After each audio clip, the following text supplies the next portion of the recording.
अच्छा है, इतनी समझ आनी शुरू हुई, शुभ लक्षण। ज्यादा से ज्यादा चुप रहना उचित है।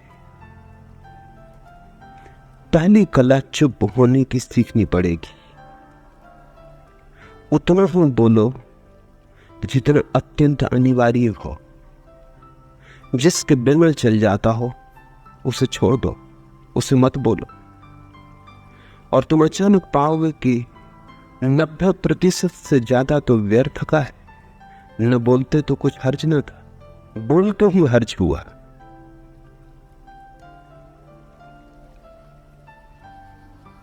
बड़े विचारक पैस्कल ने कहा है कि दुनिया की 90% मुसीबतें कम हो जाएं अगर लोग थोड़े चुप रहें।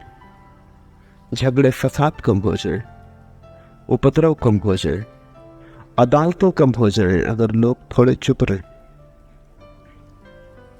जमीन का बहुत सा उपद्रव बोलने के कारण, बोले कि फंसे।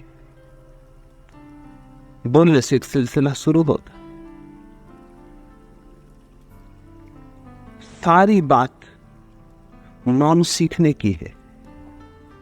जब तुम नहीं बोलते तब तुम एकांत में अकेले हो गए, भरे बाजार में भीड़ में खड़े हो, नहीं बोलते, हिमालय के शिखर पर पहुंच गए। जिसने मौन की कला जान ली वो भीड़ में ही अकेले होने की कला जान लेता है। वो अपने में डुबकी लगाने लगता है। वहां प्रामाणिकता का राज्य है, वहां सत्य का सौंदर्य है। झूठ होने का कोई कारण नहीं है, वहां बस तुम हो। जेवपाल सात्र का बड़ा प्रसिद्ध वचन दूसरा नरक है, द अदर इज हेल। अकेले में तो आदमी स्वर्ग में हो जाता है।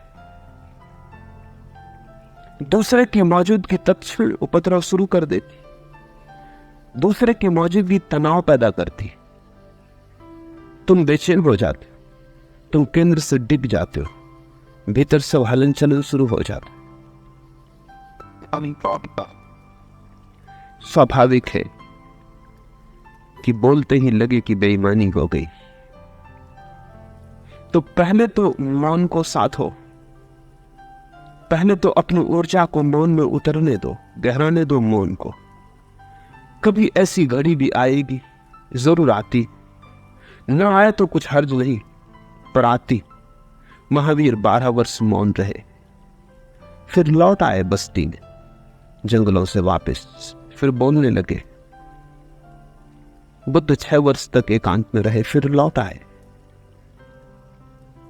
जब भी जीसस को ऐसा लगता है कि लोगों के संग साथ ने धूल जमा दी, तो अपने दर्पण को झाड़ने वो एकांत में पहाड़ पर चले जाते। जब देखते कि दर्पण फिर शुद्ध हो गया, फिर निर्जल धारा बहने लगी चैतन्य की, धूल धमास न रही, फिर निर्दोष हो गए, फिर बालपन पा लिए, फिर लौट गए मूल स्रोत की तरफ। तब लौट आते। शिष्यों ने पूछा भी है उनसे कि आप क्यों मौन में चले जाते?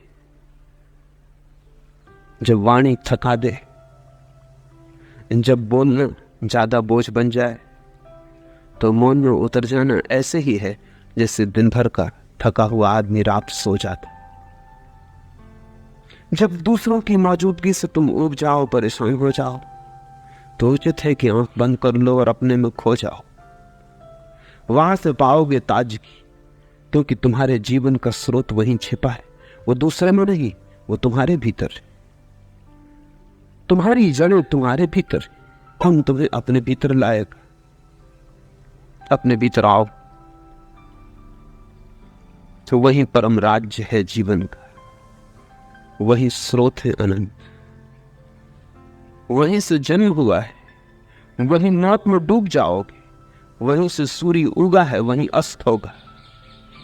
उसमें बार बार डुबकी लो। जब भी तुम डुबकी लगा के लौटोगे वहां से, तुम पाओगे फिर ताजे हुए, फिर जीवन की नई संपदा मिली, फिर नई शक्ति का आविर्भाव हुआ। थकान गई, उदासी गई, चिंता गई, जैसे कोई स्नान करके लौटता है तो शरीर शीतल हो जाता, शांत हो जाता।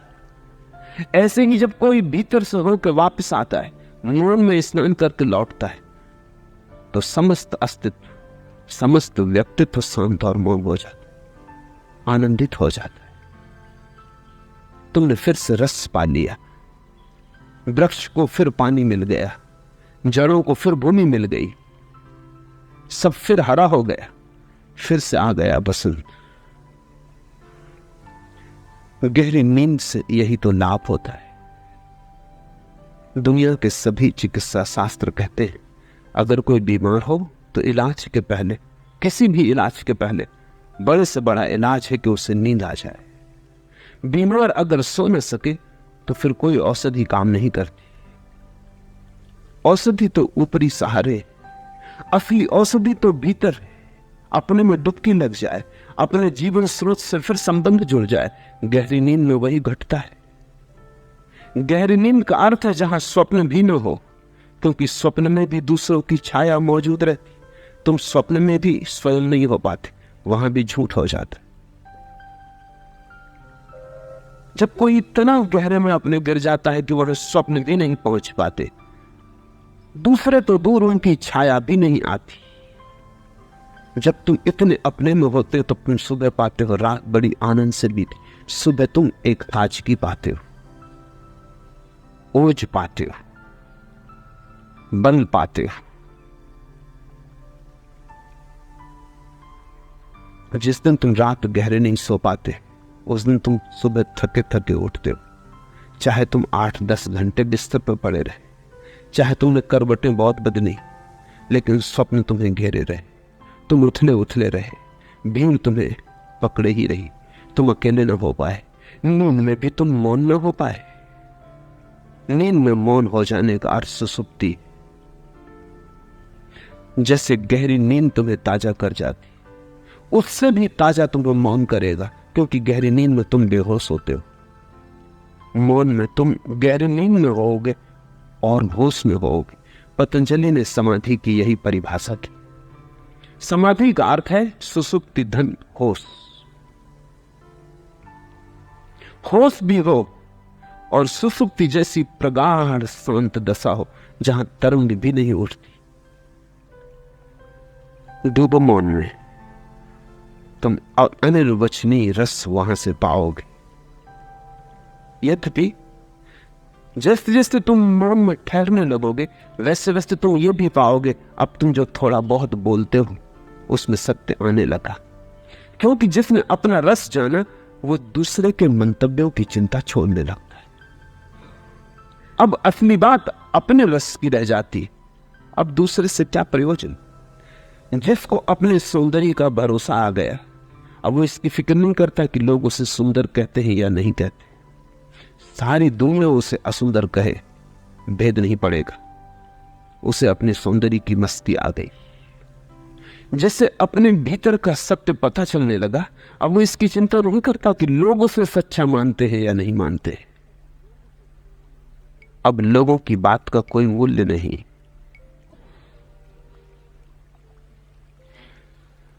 डूबो मौन में, दूसरे को जितना भूल सको उतना अच्छा। मैं ये नहीं कह रहा हूं कि तुम भाग जाओ जिंदगी से, मैं ये कह रहा हूं कि तुम जिंदगी में सच्चे हो जाओ। धीरे धीरे तुम में एक बल आएगा, वो तुम्हारे भीतर से आएगा, और तब तुम पाओगे कि बोलने में भी तुम्हारी प्रमाणिकता रह जाती, मिटती नहीं। वस्तुतः तुम पाओगे कि बोलने में भी तुम्हारा मौन खंडित नहीं होता, बना ही रहता है। उसकी एक सतत धारा, एक अंतरधारा बहती रहती। बोलते भी तुम हो लेकिन अपने से छूटते नहीं। बोलते भी तुम हो, शब्द का उपयोग भी करते हो, लेकिन तुम्हारे निशब्द को शब्द खंडित नहीं कर पाता। शब्द बड़ा कमजोर है, निशब्द को कैसे खंडित करेगा। बादल आते हैं जाते हैं, आकाश कहीं मैला होता है। कितने बादल आए और गए न होंगे इस आकाश के समक्ष अनंत काल से। आकाश पर रेखा भी तो नहीं छूट जाती। ऐसा ही निशब्द का आकाश, मौन का आकाश, शून्य का भीतर आकाश, उस पर कोई फर्क नहीं पड़ता विचारों से। विचार क्या फर्क लाएंगे? रेखा भी नहीं खींचती, लेकिन उसका तुम्हें पता हो तब। एक बार मौन में थिर हो जाओ, फिर तुम्हारी वाणी में भी एक सुगंध आ जाएगी। एक बार मौन में उतर जाओ, फिर तुम्हारी वाणी भी नई गहराइयां ले लेगी। फिर तुम्हारी वाणी में भी एक विशालता आ जाएगी। तुम बोलोगे भी तो दूसरे पर ध्यान रखकर नहीं बोलोगे, तुम बोलोगे अपने भीतर की आवाज से। तुम्हारा बोलना संगीतपूर्ण होगा, तुम्हारा बोलना सत्य होगा, तुम्हारा बोलना तुम्हारे पूरे व्यक्तित्व की सुगंध से ओतप्रोत होगा। तुम बोलोगे तो दूसरों पर भी शीतलता छा जाएगी। तुम बोलोगे भी तो दूसरों पर तुम्हारे निशब्द की धुन बजने लगेगी। तुम्हारा मौन उन्हें छुएगा।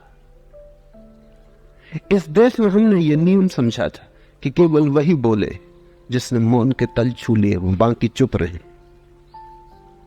इसलिए बुद्ध बोलते हैं ठीक। बुद्ध का बोलना सार्थक। अब ये बड़े मजे की बात है, ये बड़ा विरोधाभास है। जिसने न बोलना सीख लिया वही बोलने का हकदार है। जिसने चुप होना जाना वही पात्र है कि अगर बोले तो सौभाग्य। जिसने चुप होना सीख लिया उसको चुप हमने नहीं रहने दिया। कहते हैं बुद्ध को जब ज्ञान हुआ तो वो 7 दिन चुप रह गए। चुप्पी इतनी मधुर थी, ऐसी रसपूर्ण थी, ऐसा रोन रोन उसमें नहाया सरोवर था। बोलने की इच्छा ही न जगी, बोलने का भाव ही पैदा न हुआ। कहते हैं देवलोक थरथराने लगा। कहानी बड़ी मधुर है। अगर कहीं देवलोक होगा तो जरूर थरथराया होगा। कहते हैं ब्रह्मा स्वयं घबरा गया। आवाज बुद्ध को देनी ही पड़ेगी, बुद्ध को राजी करना ही पड़ेगा। जो भी मौन का मालिक हो गया उसे बोलने के लिए मजबूर करना ही पड़ेगा। कहते हैं ब्रह्मा सभी देवताओं के साथ बुद्ध के सामने मौजूद हुआ। वो उनके चरणों में झुके। बुद्धत्व के चरणों में ब्रह्मा झुका और उसने कहा कि आप बोले। आप न बोलेंगे तो महादुर्घटना हो जाएगी। और एक बार ये सिलसिला हो गया तो आप परंपरा बिगाड़ देंगे। बुद्ध सदा बोलते रहे। उन्हें बोलना ही चाहिए। जो न बोलने की क्षमता को पा गए हो उनके बोलने में कुछ अंधों को मिल सकता है, अंधेरे में भटकनों को मिल सकता है। आप चुप न हो, आप बोले। किसी तरह बमुश्किल राजी किया। कहानी का अर्थ इतना ही है कि जब तुम मौन हो जाते हो तो अस्तित्व भी प्रार्थना करता है कि बोलो। वृक्ष और पत्थर पहाड़ भी प्रार्थना करते हैं कि बोलो। करुणा को जगाते हैं तुम्हारी कि बोलो। तुम जहां पहुंच गए हो वहां और भी बहुत पहुंचना चाहते। उन्हें रास्ते का कोई भी पता नहीं, उन्हें मार्ग का कोई भी पता नहीं। अंधेरे में टटोलते। उन पर करुणा करो, बोलो। तुम भी कल उनके साथ थे, इतने जल्दी भूल मत जाओ, विस्मरण मत करो, पीछे लौट कर देखो। साधारण आदमी वासना से बोलता है, बुद्ध पुरुष करुणा से बोलते हैं। साधारण आदमी इसलिए बोलता है कि बोलने से शायद कुछ मिल जाए, बुद्ध पुरुष इसलिए बोलते हैं कि शायद बोलने से कुछ बट जाए। बुद्ध पुरुष इसलिए बोलते हैं कि तुम भी साझीदार हो जाओ उनके परम अनुभव में। पर पहले शर्त पूरी करनी पड़ती है मौन हो जाने की, शून्य हो जाने की। जब ध्यान बोलता है, जब ध्यान की वीणा पर संगीत उठता है, जब मौन मुखर होता है, तब शास्त्र निर्मित होते। जिनको हमने शास्त्र कहा है वे ऐसे लोगों की वाणी है जो वाणी के पार चले गए थे, और जब भी कभी कोई वाणी के पार गया उसकी वाणी शास्त्र हो जाती है, आप्त हो जाती है, उससे वेदों का पुनः जन्म होने लगता है। तो पहले तो मौन को साधो, मौन में उतरो, फिर जल्दी ही वो घड़ी भी आएगी, वो मकान भी आएगा जहां तुम्हारे सुनने से वाणी उठेगी। तब उसमें प्रामाणिकता होगी, सत्य होगा। इसलिए ब्रह्म आए या नहीं इससे कोई फर्क नहीं पड़ता। ये कहानी बुद्ध को बोलना ही पड़ेगा। जब फूल खिलता है सुगंध को बिखरना ही पड़ेगा। जब दिया जलता है तो किरणें बरसेंगी ही चारों तरफ। कोई ब्रह्मा की जरूरत नहीं कि दिए से प्रार्थना करे। कहानी तो प्रतीक है, मधुर प्रतीक है। पहले मौन, फिर वाणी में सत्य का अवतरण।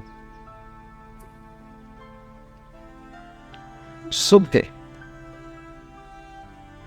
जैसे ही तुम चुप होते हो तुम इतने बलशाली होने लगते हो कि समाज की निर्भरता तुम छोड़ने लगते हो, और तुम्हारे जीवन में एक मस्ती आती जो केवल दीवानों के जीवन में होती। तुम्हारे चेहरे पर एक नई रौनक आ जाती, तुम्हारी आंखें किसी और ही ओस से भर जाती, तुम्हारे पैर चलते हैं जमीन पर पड़ते नहीं।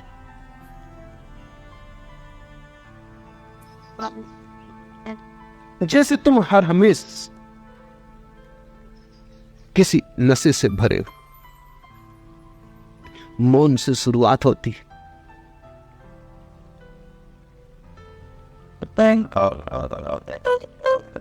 उस शुरुआत में डर लगेगा, भय लगेगा, भाग जाने का मन होगा, लौट लौट के लोगों से बात करने का मन होगा, किसी तरह अपने को उलझा लेने का मन होगा, क्योंकि भय लगेगा ये भीतर कहां मैं जा रहा हूं। क्योंकि जो तुम्हारी गहराई है भीतर वो तुमसे भी गहरी, वो तुमसे पार है। उस गहराई में उतरते वक्त मौत रास्ते में पड़ेगी। ऐसा लगेगा कि मरे गए। ध्यान में मृत्यु घटती। ध्यान सूली है, लेकिन सूली के बिना सिंहासन नहीं।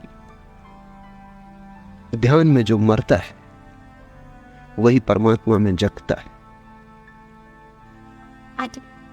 संसार से तो तुम मृतवत हो जाते हो और परमात्मा तुम में जीवंत हो जाता है।